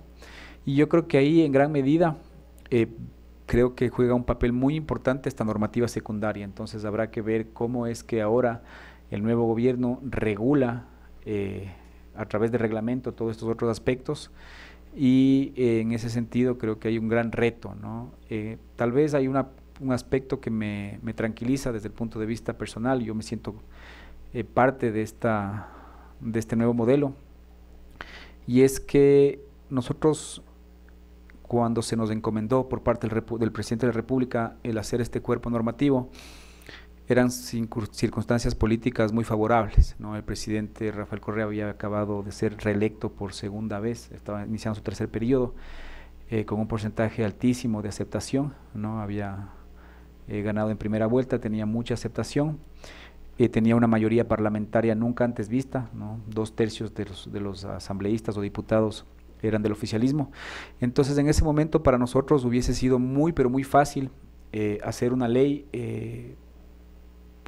de estas características, que creo que es complicado, ¿no? En otras circunstancias, y aprobarla rápidamente en el Parlamento, ¿no? De hecho, todas las circunstancias políticas daban para que nosotros podamos hacer una ley que es como normalmente se hacen las normas de propiedad intelectual, ¿no? A espaldas de todos, ¿no? Concentrado en pocas manos, meterlo a la asamblea y aprobarlo rápidamente.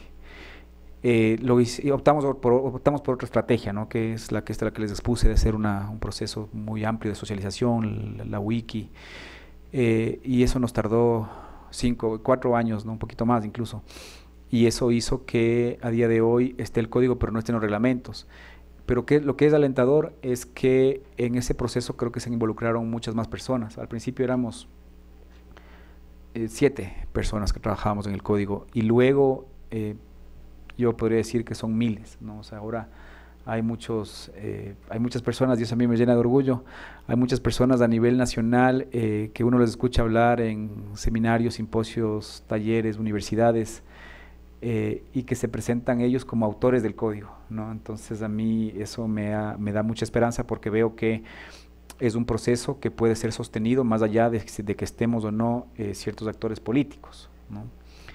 Por un lado. En cuanto a la otra pregunta del tema de la academia, creo que ahí han habido dos visiones, ¿no? Yo creo que también hay que, o sea, tal vez matizar, porque en el Ecuador recién a través de las últimas políticas públicas y este código se está construyendo una carrera docente, ¿no? Entonces, por ejemplo, la mayoría de profesores que estaban destinados a dar este tipo de asignaturas que eran de alguna manera novedosas, como la propiedad intelectual, no eran académicos, sino eran abogados ejercientes, ¿no? Que tenían mucho éxito ejerciendo o practicando propiedad industrial en esos despachos, y que por ese motivo fueron llevados a la academia.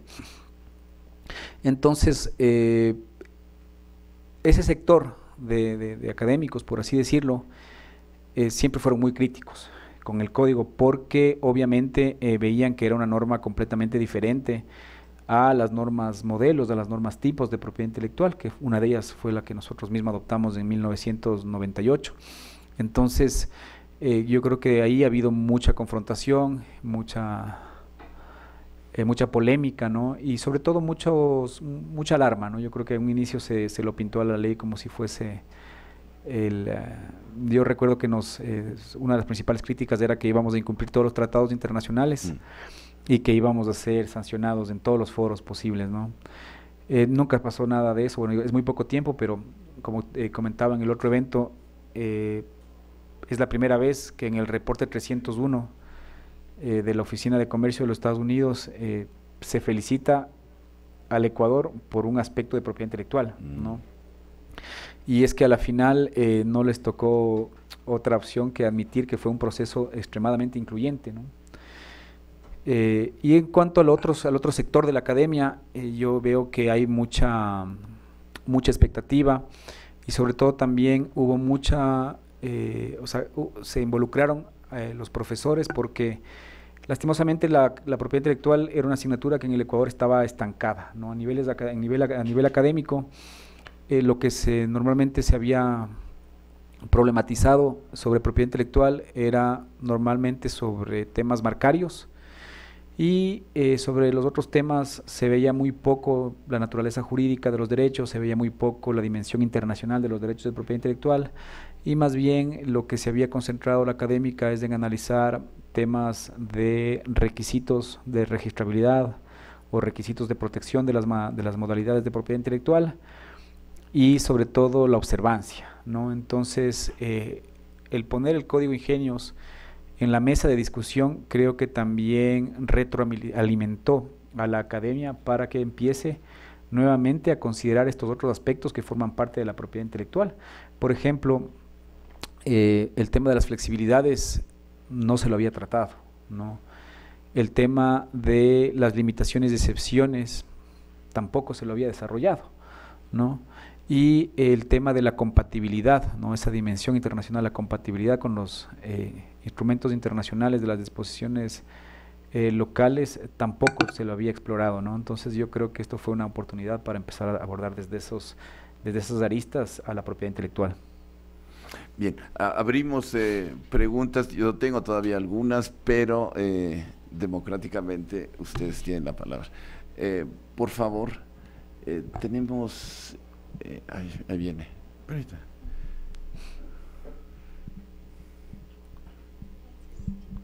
Gracias, buenas tardes.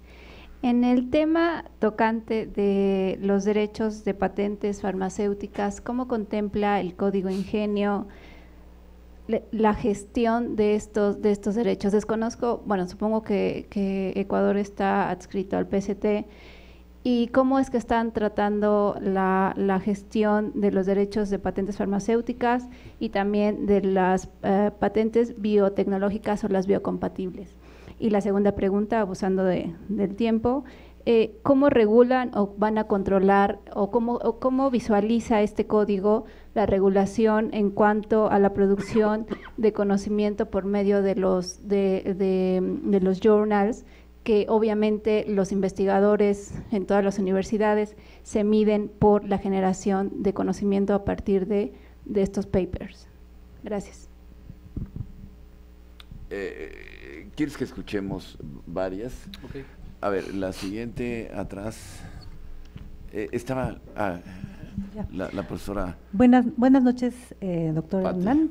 Lo felicito por su exposición, ha sido muy breve y bueno, he podido explorar de manera genérica el contenido del Código Ingenio, nada más de manera muy genérica. Y me parece que hay aspectos muy interesantes, como usted ya bien lo comentaba, pero antes de que se pudiera aterrizar esta normativa como tal, usted habló de un término que es socializar.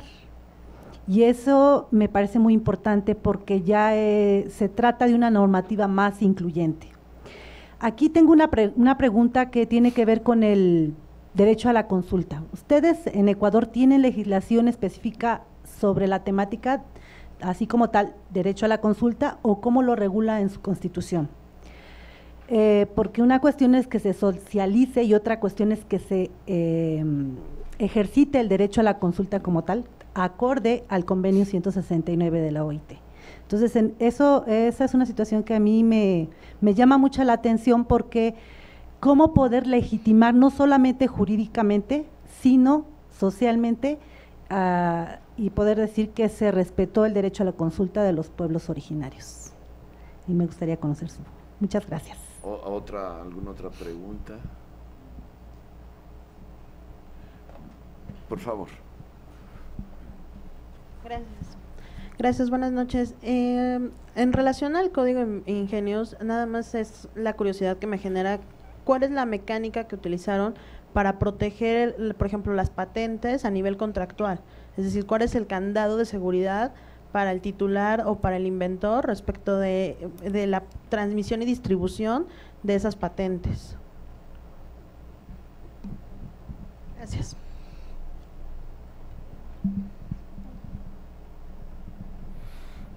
Yo tendría otra, en relación con las patentes farmacéuticas. ¿Qué pasa con el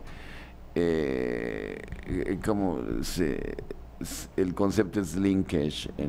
¿Qué pasa con el linkage? Es decir, esta relación que se hace con la comercialización de los productos farmacéuticos, la autorización ante la autoridad de salud y las patentes, que también es una gran preocupación, sobre todo para la industria farmacéutica, porque se está identificando como un derecho de propiedad intelectual también. Bueno, entonces dejamos ahí las preguntas. Ok, entonces creo que voy a empezar contestando primero todo el tema relacionado con patentes, ¿no? Creo que hay varios cambios importantes, ¿no? Y nuevamente me remito porque, claro, como bien dice el profesor Becerra, esta es una ley que explora al máximo las flexibilidades de los tratados internacionales, ¿no? Entonces nuevamente me remito a los ADPI, que aparte de establecer esos 3 requisitos, da libertad a los países para desarrollar lo que cada uno de ellos, a lo que los países entienden por esos requisitos. Es decir, uno de ellos se exige nivel inventivo, ¿no? Pero los ADPIC no dice que debe entenderse por nivel inventivo. Entonces ahí hay una herramienta de política pública muy útil, porque todo depende en dónde ubique el país el listón, en dónde ponga la vara, ¿no es cierto? Entonces hay países, por ejemplo, como los países de la región, tal vez Colombia es el más significativo, que tiene la vara tiene muy baja, ¿no? Es decir, cualquier invención, por más pequeña que sea, por más trivial que sea, una pequeña mejora ya es concedida como patente, ¿no? Entonces, con esto, por ejemplo, es un mecanismo, es un truquito que utilizan las farmacéuticas multinacionales para ir haciendo pequeñas mejoras a los medicamentos y que nunca entren en el estado de la técnica. Y hay otras oficinas, como por ejemplo la alemana de patentes, que tiene una altura inventiva muy alta, ¿no? Entonces, claro, mientras más alta es la altura inventiva, muchas patentes triviales se quedan fuera y pueden ser comercializadas libremente sin infringir ningún derecho de propiedad intelectual. Nosotros optamos por el modelo alemán, ¿no? Y uno de los cambios es justamente el nivel inventivo. Entonces, se exige que las patentes tengan una altura inventiva significativa, y eso se lo logra en el caso ecuatoriano, como consideramos que se podría lograr, y es en el análisis de la invención. Porque ¿qué es lo que dicen normalmente las leyes? Es que una persona versada con conocimiento medio en la materia deba ser quien analice la tecnología. Nosotros cambiamos el nivel medio de conocimiento por alto, ¿no? Entonces, con esto se logra que si es que no resulta evidente, ¿no?, para un conocedor en la materia, se pueda patentar. Y si es que resulta evidente para una persona que está muy familiarizada con este campo tecnológico, pues no. Entonces ese es uno de los cambios importantes, ¿no?, el nivel inventivo. Otra cosa es lo que se excluye de la patentabilidad, ¿no? Por ejemplo, esto tiene mucho que ver con la industria farmacéutica, los polimorfos, los metabolitos, las formas puras, el tamaño de partículas y los isómeros, ¿no? Eso, de hecho, bueno, ahorita estoy en las invenciones no patentables, pero si uno analiza lo que no se considera invención, están todas ellas, ¿no? Están todas estas opciones que también, si uno ve en la práctica, la gran mayoría de patentes farmacéuticas no corresponden a innovaciones reales, ¿no?, sino que son nuevas formas, en algunos casos segundos usos de patentes ya existentes, ¿no? Entonces, creo que esto es uno de los aspectos más importantes de cómo en la protección de patentes se incide para justamente evitar la protección de patentes banales y que se aumente el estado de la técnica. En cuanto a los temas relacionados con la biodiversidad, ¿no?, se establece un régimen de protección de la biodiversidad acorde al sistema establecido en el CDB. No obstante, sí se permite patentes desarrolladas sobre la base de recursos genéticos.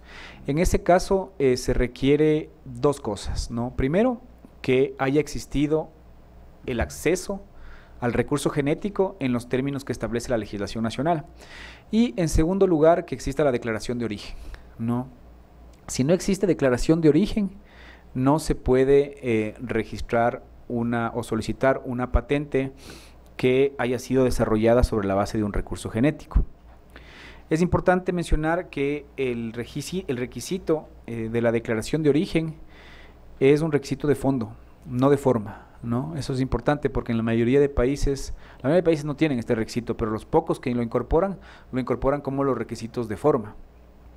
Este es un requisito de fondo, es decir, que es insubsanable. Perdón, Hernán, ¿puedes explicar un poquito más? Es decir, ¿cuál sería el requisito de origen? Es decir, si nos explicas, porque creo que es importantísimo. Sí. Entonces, la declaración de origen está relacionada justamente con el detalle de dónde es que se obtuvo el recurso genético que sirvió de base para la sintetización o el desarrollo tecnológico de determinada patente. Por ejemplo, hay muchos medicamentos que han sido desarrollados sobre la base de un recurso genético, ¿no? Entonces, ¿qué es lo que sucede o qué es lo que sucedía antes? La gran mayoría de medicamentos desarrollados sobre la base de recursos genéticos se presentaban únicamente con un detalle del estado de la técnica y la memoria descriptiva de la invención y las reivindicaciones de esa invención.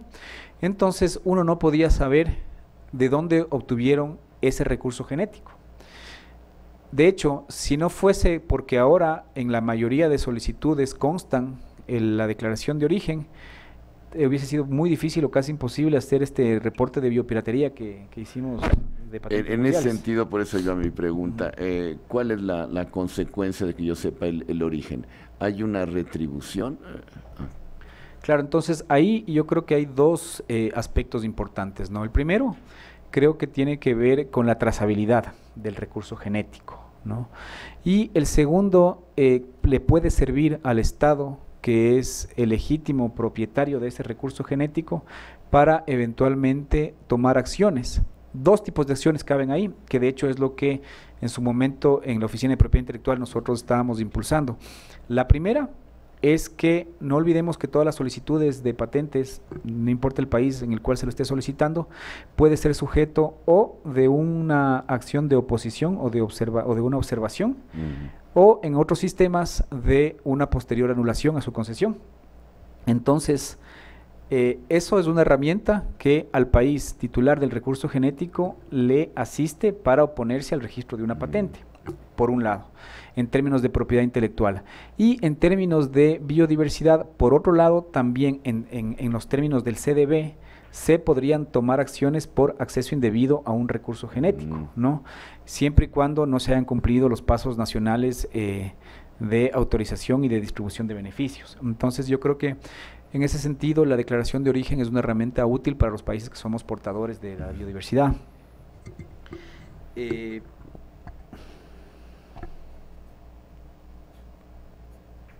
En cuanto a las patentes, la pregunta del candado, de cómo pues, nosotros hemos considerado romper esa simetría, ¿no? entre titulares e inventores cuando no se concentran en la misma persona. Hay una disposición que tiene que ver con la titularidad de los derechos, ¿no? Entonces dice que si es que una invención es desarrollada en universidades, en institutos públicos de investigación o en empresas públicas o en cualquier tipo de entidad, pero con fondos públicos, se tiene que reconocer al menos el 40% de la explotación, de la titularidad y de la explotación de la patente al inventor, ¿no? Es decir que si es que es una persona jurídica distinta al inventor que solicita la patente, solo podrá tener la titularidad sobre el 60%. Si es que la universidad, o mejor dicho, si es que no se hace dentro de una universidad, sino que esto ocurre en el sector privado. El porcentaje que se reconoce a favor del inventor es del 25%, ¿no? Entonces, con esto, y esto es algo que además ya se lo venía haciendo antes, no era un requisito que tenían todas las universidades e institutos públicos para acceder a fondos públicos. Y con esto vemos que primero existe mucha más, ha sido un incentivo para la generación de conocimiento, o sea, hay muchos inventores, ¿no?, que están muy interesados cada vez más en que sus investigaciones científicas o sus proyectos de desarrollo tecnológico terminen en una patente, ¿no? Y en segundo lugar, ha generado también mucha conciencia sobre el papel del inventor, el papel del científico, el papel de la persona que se dedica al desarrollo tecnológico dentro de las universidades, porque antes era tan sencillo como hacerles firmar un contrato de cesión total de derechos, ¿no? Que claro, o sea, eso era una norma, o sea, eso era un postulado que es jurídicamente perfectamente, o sea, es perfectamente válido, ¿no? Dentro del punto de vista jurídico se contempla la autonomía de la voluntad y las partes se ponen de acuerdo sobre cuál va a ser la titularidad. No obstante, en la vida real, la autonomía de la voluntad no es tan, no hay mucha autonomía, porque en la vida real existe asimetría y el más fuerte le pone las condiciones al más débil, ¿no? Entonces yo considero que con esto se rompe un poco esta asimetría y se ha puesto el foco en el talento humano por encima del capital, ¿no? En cuanto a al derecho a la consulta, bueno, el proceso previo que se hizo a través de la plataforma Wiki es algo que se lo hizo de manera espontánea, no existe obligación jurídica de socializar de esa manera un texto normativo, se lo hizo con el propósito de fortalecer la propuesta, ¿no?, de lograr tener más adhesiones y que además, como el código cree en la generación de conocimiento de forma colaborativa, se trataba de ser consecuentes con esa filosofía y generar la propuesta legislativa también de forma colaborativa. Nuestra Constitución solamente contempla un derecho de consulta a los pueblos y nacionalidades en los términos, yo diría que es en los términos del 169, pero yo diría que es un 169 plus, ¿no? Porque va mucho más allá de los aspectos mencionados en esa convención de la OIT. Y básicamente en este caso en concreto necesariamente tenía que pasar, ¿no?, por la consulta prelegislativa, porque uno de los aspectos que se regulan en los derechos intelectuales son los conocimientos tradicionales, ¿no? Y ahí básicamente lo que se dice es que se desarrollan las normas del Protocolo de Nagoya y del CDB para que exista consentimiento previo, libre e informado antes de acceder a un recurso genético, sea o no componente intangible de la biodiversidad o de un recurso, o sea, perdón, el conocimiento tradicional puede ser o no relacionado con un recurso genético, ¿no? En cualquiera de estos dos casos se requiere, se aplica el mismo sistema, ¿no? Lo que pasa que cuando se trata de recurso genético, aparte de todos los mecanismos de consulta y repartición de beneficios que existen a los pueblos y nacionalidades indígenas, tiene que haber una negociación con el Estado como titular de los recursos genéticos. Pero en términos de conocimientos tradicionales, básicamente lo que se dice es esto, ¿no? Consentimiento previo, libre e informado y distribución equitativa de beneficios. Sin embargo, lo que nosotros hicimos fue incorporar dos aspectos más. Primero, es que le dotamos también de un régimen de observancia a los derechos de los conocimientos, a los derechos colectivos sobre los conocimientos tradicionales. Es decir, no solamente están legítimamente protegidos y legalmente protegidos, sino tienen un régimen de observancia, ¿no?, por un lado. Y por otro lado, los pueblos y nacionalidades pueden acceder a un registro voluntario de sus conocimientos tradicionales. Este registro voluntario tiene el carácter de confidencial, solamente le sirve a la Autoridad Nacional de Propiedad Intelectual con dos motivos. Primero, en caso de que sea necesario para ejercer la observancia de oficio. Y en segundo lugar, se cruza esa base de datos con la de patentes para poder denegar patentes que incorporen conocimientos tradicionales y que no cuenten con el consentimiento previo, libre e informado. Entonces, ¿cómo es que se lo hizo? Se procedió a convocar a las comunidades indígenas, ¿no? O sea, lo que dice la Constitución es que tiene que haber un periodo de convocatoria en el cual se difunde a nivel nacional cuáles son los temas que se están pretendiendo aprobar en una norma y cuál es la relación que tienen con los derechos colectivos. Y luego de eso se espera por aproximadamente 2 meses para que las organizaciones se puedan inscribir. En este sentido aplica, para la participación ya no aplican normas constitucionales sino de derecho consuetudinario. Se reconoce a las comunidades indígenas su propia forma de organización y de representación. Esto a veces a nosotros nos puede resultar un poco difícil de concebir, pero en la práctica en verdad no se ha dado ningún inconveniente porque ellos están muy bien organizados de acuerdo a su derecho consuetudinario. Nunca hemos tenido en todas las leyes que se han hecho consultas prelegislativas problemas de falta de personalidad o de personería o de legitimidad de los participantes. Siempre han estado muy bien respaldadas los representantes por las bases de las organizaciones indígenas, y luego de eso se hace un proceso de consulta que no está regulado, no está regulado porque justamente se da la libertad a las comunidades indígenas para que, de acuerdo a su derecho consuetudinario, ellos sean quienes lleven a cabo esta consulta de acuerdo a sus propias prácticas y tradiciones. Esto es un arma de doble filo, ¿no? Por ejemplo, en el caso de la propiedad intelectual, no duró más de 6 meses. Hay casos de, porque también se establece este mismo derecho para explotación de recursos naturales que se encuentren en sus territorios. Hay casos de consulta prelegislativa, bueno, en este caso no es legislativa, sino de consulta previo a la explotación de un pozo petrolero, en el cual la comunidad se tarda como 3 años en decidir cuáles son los requisitos o cuáles son las contraprestaciones que le va a pedir al Estado y al contratista a cambio de la explotación de este pozo, ¿no? Entonces, es un arma de doble filo, ¿no? Yo creo que en lo que nosotros concierne, el tema de propiedad intelectual fue relativamente fácil de manejarlo, ¿no? Ellos además estaban muy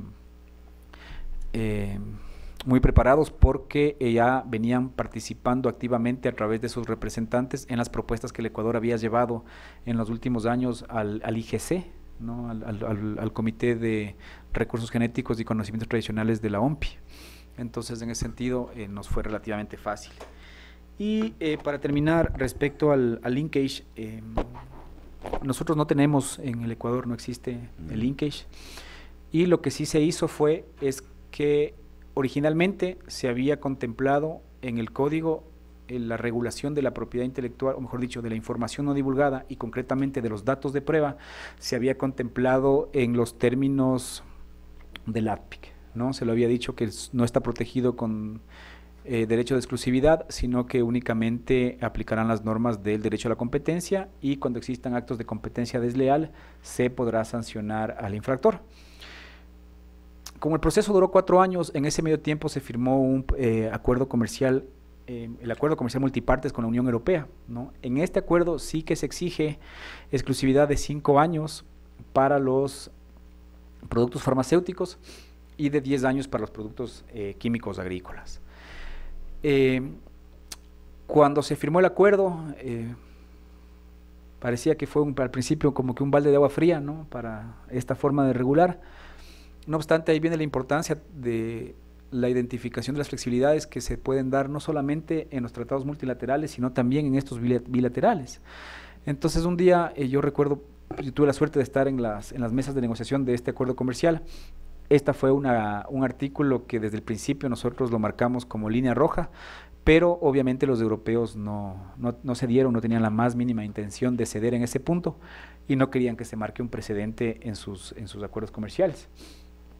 Entonces, recuerdo una vez, luego de que ya se aprobó ese capítulo o esa parte del capítulo de propiedad intelectual, nos quedamos ahí entre algunos negociadores pensando y bueno, lo que hicimos fue leer bien el artículo, ¿no? Entonces el artículo dice que cuando una parte, no refiriéndose a los estados como las partes, cuando una parte exija como requisito para aprobar la comercialización de un producto farmacéutico o químico agrícola la presentación de datos de prueba, se otorgará exclusividad de 5 y 10 años, ¿no? Entonces, y de hecho, en ese sentido están redactados la mayoría de acuerdos de libre comercio o comerciales, ¿no? Cuando una parte exija como requisito para la aprobación. Entonces, lo que hicimos fue no exigir como requisito para la aprobación. Así que se establece que los datos de prueba en primer lugar, ¿no? O sea, como la premisa general es que se protegen en los términos del ADPIC, de acuerdo a las reglas de la competencia, que existe una protección adicional si es que esos datos de prueba son presentados ante la autoridad sanitaria en términos de garantizar la no divulgación, pero en términos de la exclusividad lo que se dijo es que no se debe exigir, es decir, que la autoridad sanitaria no debe exigir la presentación de datos de prueba como requisito para otorgar la autorización de comercialización. ¿Por qué? Cuando las autoridades sanitarias, ¿no?, las que otorgan este permiso de comercialización o el registro sanitario, no sé cómo lo llaman aquí en México al registro sanitario, pero cuando se otorgan estas autorizaciones, normalmente, ¿qué es lo que exige la autoridad sanitaria? La autoridad sanitaria debe cerciorarse de que el producto farmacéutico al cual le va a dar un permiso de comercialización cumpla básicamente con dos requisitos, que es seguridad y eficacia, ¿no es cierto? Y la seguridad y la eficacia puede ser demostrada a través de algunas formas. Tan solo una de ellas son los datos de prueba. Entonces, justamente en ese sentido, lo que dijimos es que tiene, o sea, y así lo dice el código, tiene que demostrarse seguridad y eficacia. Y para ello puede presentarse datos de prueba, sí, también se puede presentar datos de prueba, pero también se pueden presentar registros sanitarios de extranjeros homologados o estudios de bioequivalencia, ¿no? Entonces, en todos estos casos no se otorga exclusividad, sino que solo se otorga la exclusividad cuando la autoridad sanitaria requiera. ¿Y cuándo va a requerir la autoridad sanitaria la presentación de datos de prueba? Cuando no exista ningún otro tipo de documento que pueda demostrar seguridad y eficacia. Que si uno se pone a analizar, en la práctica será únicamente cuando sea la primera autorización de comercialización a nivel mundial la que sea presentada en el Ecuador, que creemos que será muy poco probable que eso suceda, ¿no? Y no creo que las compañías farmacéuticas cambien su estrategia de comercialización solo para tener 5 años de exclusividad en el mercado ecuatoriano. Entonces, esa fue, digamos, la salida que nosotros vimos, la flexibilidad que lo vimos.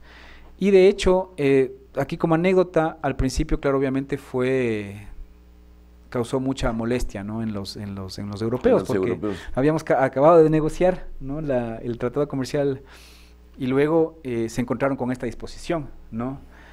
Y en un primer momento, bueno, como que estaban muy molestos y decían, pero es que ustedes saben que ese no es el espíritu de la disposición.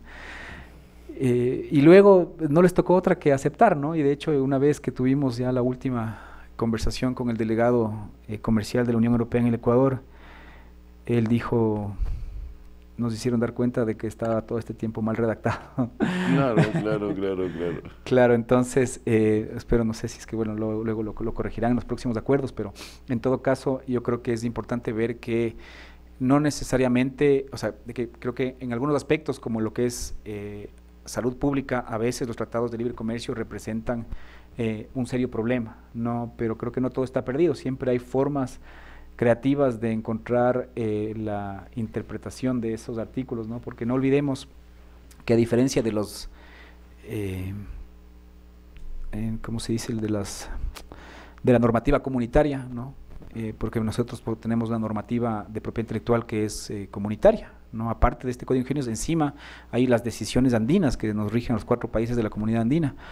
Esas normativas que tienen la misma característica del derecho comunitario europeo son directamente aplicables, ¿no?, en el Estado ecuatoriano. Pero exceptuando esa normativa, el resto de instrumentos internacionales, sean bilaterales o sean multilaterales, no obligan a particulares. Son normas que normalmente, bueno, salvo excepciones, obligan a los estados, ¿no? Son obligaciones de derecho internacional público que van dirigidas hacia los estados para que ellos regulen en determinada dirección esa materia objeto de ese tratado. Entonces, la obligación que estaba contenida en este artículo era muy clara, ¿no? Y obligaba al Estado siempre y cuando se dé una condición, ¿no?, que se exija como requisito para la comercialización, la presentación de datos de prueba. Entonces, ahí fue la salida que nosotros le vimos, y por eso es que no tenemos, o sea, nunca hemos tenido linkage, ahora tampoco, y además se rompió esta posibilidad de que se otorguen derechos de exclusiva, ¿no?, a los secretos comerciales protegidos los datos de prueba. Muy interesante, apasionante. ¿Alguna otra pregunta o nos vamos? Bueno, allá atrás. Si le damos el...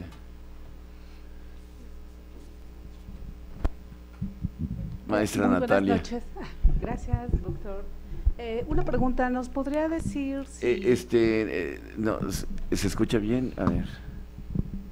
¿Nos podría comentar si ya a la fecha existen algún tipo de incentivos? Ya ve que el código mencionaba que su libro cuarto habla de financiamientos e incentivos, y si existieran, ¿en qué consisten y requisitos en su caso?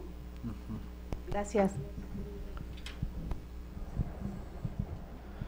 Sí, existe, digamos, un marco de incentivos que están por desarrollarse, pero hay algunos que ya se lo han hecho, ¿no? Entonces, por ejemplo, uno que es, que creo que parece que es pequeño, pero que ha sido de mucha utilidad, es la eliminación de todos los requisitos de comercio exterior para las universidades y demás entidades que hacen investigación científica y desarrollo tecnológico. ¿Qué es lo que sucedía antes? Habían muchas veces que se importaban reactivos o sustancias o incluso animales, ¿no?, para hacer pruebas, y que morían los animales o los ratones morían en la aduana porque tardaba mucho tiempo la desaduanización de la mercadería.